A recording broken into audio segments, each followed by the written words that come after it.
Hi, my name is Rintushan. I am a graduate research student in the Department of Biological and Agricultural Engineering. Today, I'm going to present my topic, and that is the impact of special soil variability on maize yield in Eastern Kansas River Basin.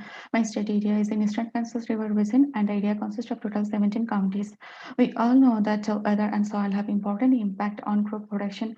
My study quantified the variation in maize yield due to the special distribution of soils. For this study purpose, I used the decision support system for agrotechnology transfer to simulate the long-term missile for 20 years from 2000 to 2019.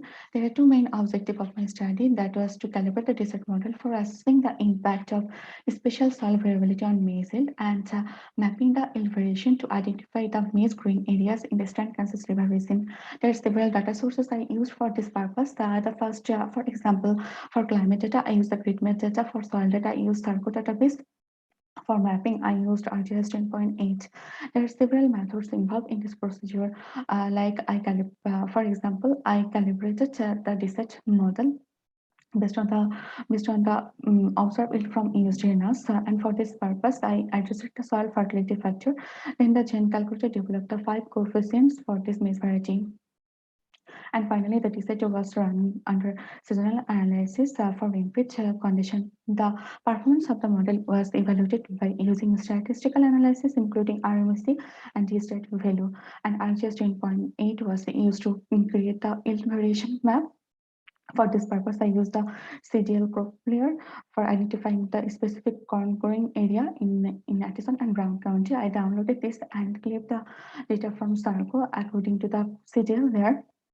And finally, the desert was run for this specific soil, and the yield got from the desert. I assigned it into the ArcGIS for creating that yield map.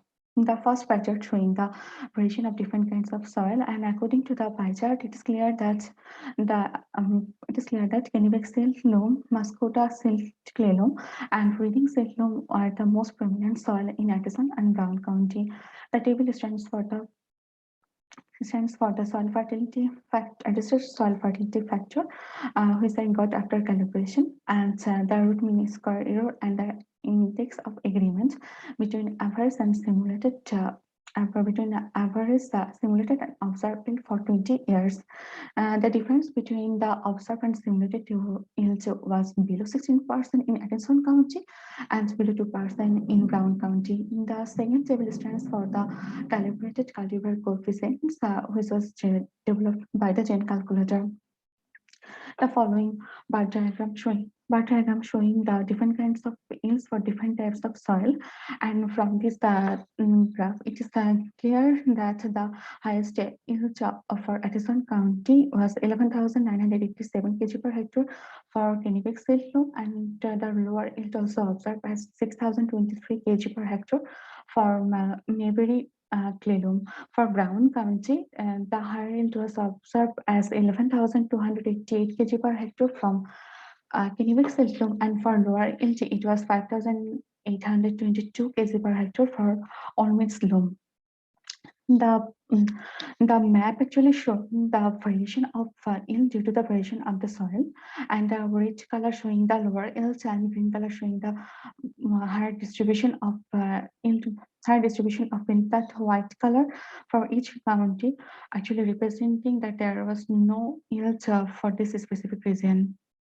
The study will contribute for my future and future research, like the find out the suitability of maize growing areas in the Equatorial region under future climate change scenarios. Thank you.